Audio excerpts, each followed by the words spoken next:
In questo filmato parleremo di 3 crocifissi che si trovano a Padova. I primi 2 sono state scolpiti da 2 artisti di cui non si conosce il nome, il terzo, invece, è stata fatto da un artista noto a livello internazionale. Queste 3 sculture con lo stesso soggetto si trovano in 3 luoghi diversi. La prima si trova nella parrocchia di Santa Maria Assunta a Chiesa Nuova, la seconda nel Duomo di Padova e la terza nella chiesa di Santa Maria dei Servi in via Roma.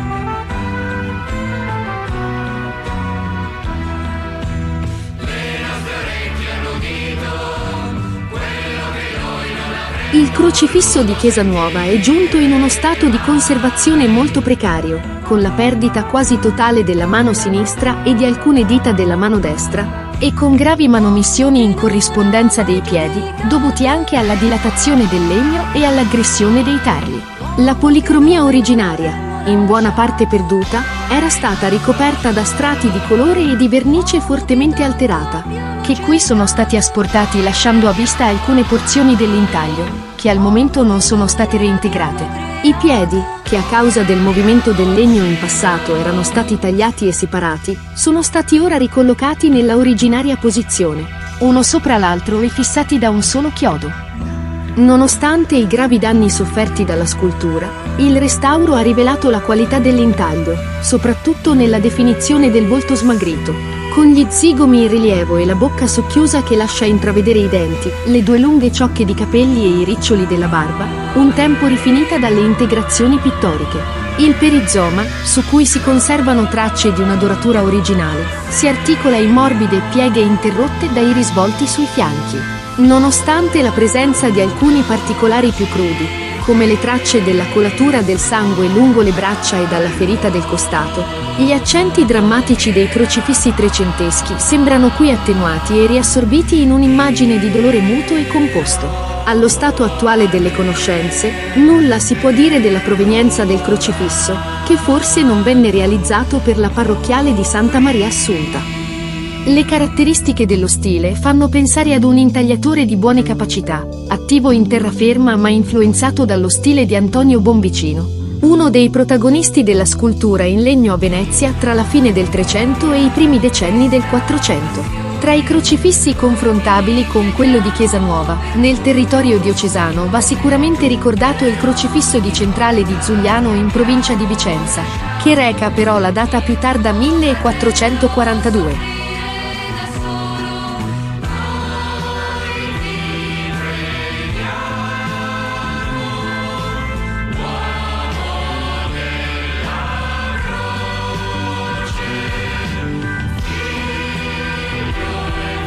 Il crocifisso della cattedrale di Padova colpisce da subito per la posa perfettamente frontale.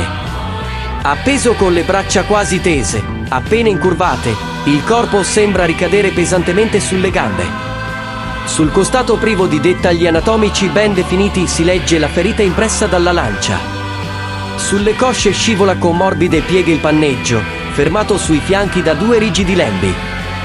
Gesù è rappresentato ormai morto. Lo si intuisce ancor meglio osservandone il volto, scavato nella massa compatta dei capelli e incorniciato da 2 ciocche simmetriche. Il capo lievemente inclinato e piegato in avanti, gli zigomi scavati dal patimento, gli occhi semiaperti ma ormai privi di vita, lo schiudersi della bocca. Il restauro condotto nel 2003 ha messo in evidenza come la scultura sia costituita da un unico tronco, scavato e svuotato all'interno per alleggerirne il peso, a cui sono stati poi uniti 2 masselli per le braccia. In epoche antiche ma imprecisabili alcune parti quali le gambe e le braccia sono state sostituite, forse perché consumate o rovinate dall'uso continuativo durante le celebrazioni liturgiche. Il perizoma, ora bianco, era in origine policromo e finito a doratura. Allo stato attuale delle conoscenze non è possibile identificare con certezza questo crocifisso nei documenti d'archivio. Tuttavia, si può forse mettere in relazione con la struttura divisoria esistente nella cattedrale romanica, demolita nel 1576 durante i lavori di costruzione del nuovo coro, su disegno di Michelangelo. Sappiamo che questa struttura venne eretta intorno al 1352 unitamente ad un nuovo altare, della Santa Croce. Il crocifisso qui esposto potrebbe essere stato commissionato o donato proprio per questo altare. Una datazione ampia alla seconda metà del 300 trova conferma in alcuni confronti con sculture di area non veneta o veneziana, bensì dell'area centro-italiana e toscana in particolare. L'autore del terzo crocifisso non ha bisogno di presentazioni perché è Donatello, autore del Gattamelata e delle statue sull'altare maggiore della Basilica di Sant'Antonio.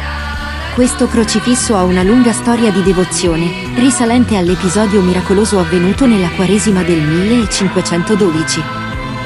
Si tramanda che in quei giorni il crocifisso trasudò sangue dal volto e dal costato, in un periodo di enorme turbamento per le minacce recate alla città durante la guerra anti-veneziana della Lega di Cambrai. Proprio questa devozione, che assicurò la conservazione del crocifisso nei secoli, ne oscurò il valore artistico causando anche l'oblio del nome dell'autore, recentemente riconosciuto in Donatello da Francesco Cagliotti dell'Università di Napoli, con il consenso della maggior parte degli studiosi.